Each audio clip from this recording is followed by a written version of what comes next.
পাঁচশো কেজি ওজনের পাখা তৈরি হয় বাংলাদেশে। শুনতে অবিশ্বাস্য মনে হইলেও এটাই সত্যি। মজার ব্যাপার হলো এটা তৈরি হয় মাটির ছাঁচে এবং একটি পাখা তৈরি করতে প্রচুর শ্রমিক আর কয়েক ঘন্টা সময় লাগে। এবার বলুন তো এই পাখায় কারা বাতাস খাবে সে কথা পরে বলি। এই পাখা তৈরির কারিগরেরা লেখাপড়ায় ইঞ্জিনিয়ার না হলেও তাদের নিখুঁত কর্মদক্ষতা দেখে রীতিমতো অবাক হবেন আপনিও। ছাঁচ তৈরি হয়ে গেল, এবার আগুন দিয়ে সেটা শক্ত করা হচ্ছে।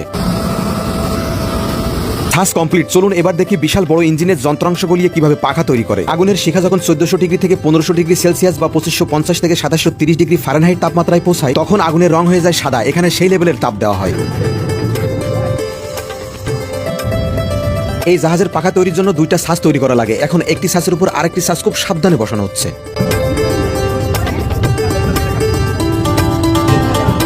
এবার সেই মূল কাজ, পিতল গলানোর তরল এতটাই বেলাইন হয় যে এক ফোঁটা যদি কোথাও পড়ে কি হবে আপনি জাস্ট কল্পনা করুন।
সাধারণত বাতাস খাওয়ার জন্য যে পাখাগুলো দেখি তার সাইজ সর্বোচ্চ এরকম।